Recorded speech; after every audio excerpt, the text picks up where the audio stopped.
Salam gars yi mais Jean-Paul Diaz papay Barthélemy Diaz moom moo fi newoon Barthélemy jàppal mu dëgër fi nga jàpp foofu la jàppal mu dëgër yow doo tapet doo ragal jàppal mu dëgër sa jikko maam nga jël jàppal mu dëgër maa ngi sa ginnaaw jàppal mu dëgër. waa léegi Barthélemy Diaz moo woo waa Pastef si gassa te ñépp xam nañu ni ñun Pastef gassa mooy suñu carte d'identité. léegi nga woo ñu ci gassa nga xeex ba perte jarul yooxu yaa woo naar bi ci nguuxum sow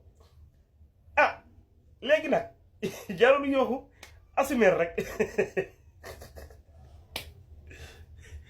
ex maire de Dakar Barthélemy Toye Diaz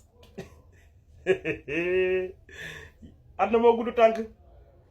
bu loolu weesoo am na ay soi-disant experts politiques ak ay soi-disant analystes ak ay soi-disant chroniqueurs ak ay soi-disant intellectuels yi nga xam ne ils sont malhonnêtes du ñëpp nag mais am na ñu bëri ñoo xam ne dañoo malhonnête ñoo toog di naan way c'est que waruñu koon dàkk waruñu koon def nii waa nii ak nii. La loi c'est la loi.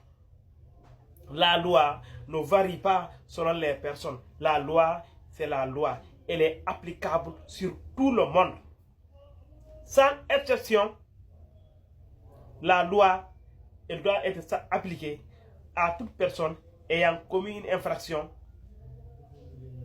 qu'on doit réprimer ou corriger, ou qu'on doit appliquer la loi pour corriger une erreur ou bien une injustice. C'est ça la loi. La loi ne se négocie pas. La loi c'est la loi.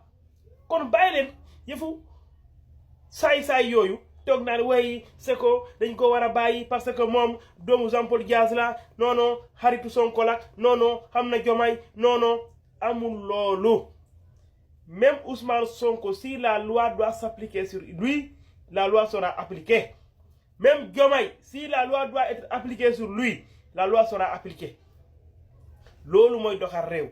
Waye c'est pas parce que diw la dañu wara def ni non bàyyi leen loolu.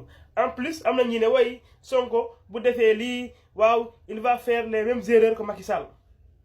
Macky Sall de doon tooñ encore une fois de plus. Ndafa sama waaji sama copain Ndafa de doon tooñ Sonko tooñul.